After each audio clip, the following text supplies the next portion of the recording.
Hello' হাই নমস্কাৰ সকলোকে মোৰ ইউটিউব চেনেলটোলৈ আকৌ এবাৰ স্বাগতম জনাইছোঁ।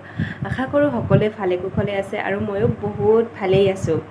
আৰু যোৱাকালি মোৰ বাৰ্থডে আছিলে আৰু এইবিলাক বাৰ্থডে গিফ্ট হয় মই যোৱাকালি মানে ভালদৰে নথলেও টেবুলৰ ওপৰতে জমা কৰি থৈ দিছিলোঁ, কাৰণ কিছু গিফ্ট উঠিছিলে আৰু মানুহৰ আগত খুলি চাবলৈ মোৰ ভাল নালাগে, চ' এইবিলাক টেবুলৰ ওপৰতে জমা কৰি থৈছিলোঁ। আৰু এতিয়া টেবুলখন চাফা কৰিলোঁ আৰু চাফা কৰাৰ পিছতহে অকণমান মনটো ফ্ৰেছ লাগিছে। আৰু এয়া ধূপডাল জ্বলাইছোঁ। ধূপডাল জ্বলোৱাৰ পিছতহে মই এটা ৰিফ্ৰেছমেণ্ট ফিল অনুভৱ কৰোঁ, কাৰণ ধূপৰ গন্ধটো গন্ধটো লোৱাৰ পিছতহে মই এটা এনাৰ্জি লাভ কৰোঁ।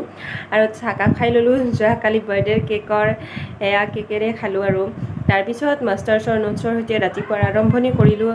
আৰু এটা ধামাকা পৰিলে যে কালি ন'টিচ দিছে যে আমাৰ এক্সাম নিপিছুৱাই। মই আগৰ ভিডিঅ'বিলাকত কৈ আছিলোঁ যে আমাৰ এক্সাম পিছুৱাব আৰু ময়ো ভাবি আছিলোঁ, সেইবাবে বেছি পঢ়াটো গুৰুত্ব দিয়া নাছিলোঁ। আৰু এতিয়া হঠাৎ আহি গ'ল যে আমাৰ এক্সাম নিপিছুৱাই, আৰু তাৰ ওপৰত ডাবল ধামাকা পৰিছে। গুৱাহাটী ইউনিভাৰ্চিটিয়ে জিউৰ BEdৰ এণ্ট্ৰেঞ্চৰ ন'টিচ দি দিছে।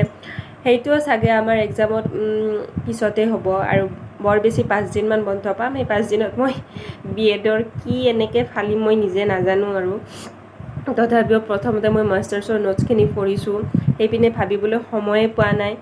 মোৰ চোৰ একেবাৰে বেয়া হৈ গৈছে। ভাবি আছিলোঁ অকণমান টাইম পাম, 15 দিনমান হ'লেও টাইম পালেও যথেষ্ট আছিল, কিন্তু 5 দিন একেবাৰে কম সময়। আৰু এয়া যোৱাকালিৰ বাৰ্থডেৰ খানা আৰু ৰাতিপুৱাও এইখিনি খায়ে কলেজ যাব ওলাইছোঁ। আজি বানপানীৰ পিছত প্ৰথমবাৰ কলেজ যাব ওলাইছোঁ, চ' ভালদৰে খাই লৈছোঁ। আৰু সেয়াই তাৰপিছত চাহখিনি খাই লৈ তাৰপিছত আকৌ এবাৰ পঢ়িব লৈছোঁ, কাৰণ মোৰ যথেষ্ট ভয় লাগিছে। এক্সাম বুলি ক'লে আৰু জানেই ন ষ্টুডেণ্টৰ কিমান ভয়। তাতে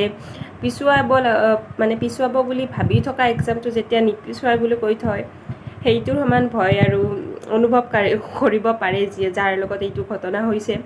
আৰু এয়া মই কলেজ যাব ওলাইছোঁ।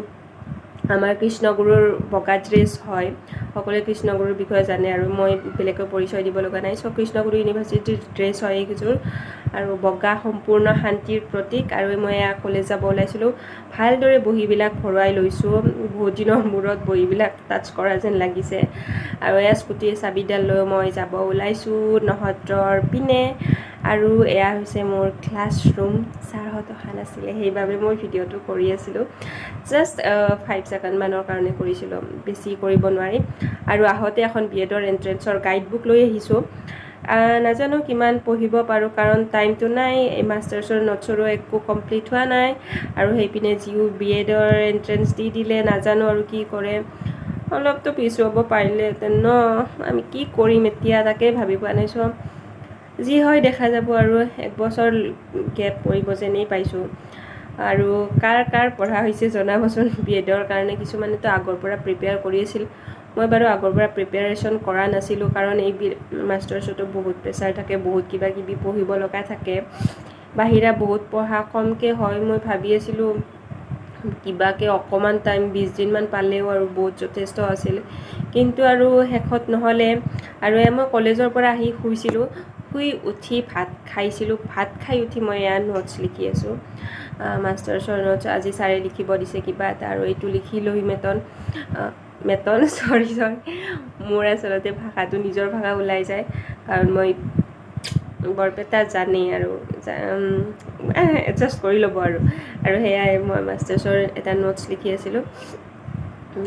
এইটো মই লিখি উঠি মুখস্থও কৰিব চেষ্টা কৰিছিলোঁ, আৰু মুখস্থ নহ'ল গোটেইখিনি, কাৰণ আজি ডাবল প্ৰেছাৰ এটা নিউজ আহি আছে, তো মূৰত সেইটোৱে খেলি আছে। ভয় লাগি আছে প্ৰথম। আচলতে ভয় কৰিব নালাগে একো বস্তুৰ প্ৰতি, কিন্তু প্ৰেক্টিকেলত তেনেকুৱা নহয়। ভয় লগা বস্তুটোত ভয় লাগিয়ে যায়, তাত একো কৰিবলগীয়া বিশেষ নাথাকে। তো আজিৰ কাৰণে ইমানতে ভিডিঅ'টো সামৰো। আশা কৰোঁ ভাল পাব সকলোৱে, আৰু ভিডিঅ'টো ভাল পালে লাইক কৰিব দিব। Thank U.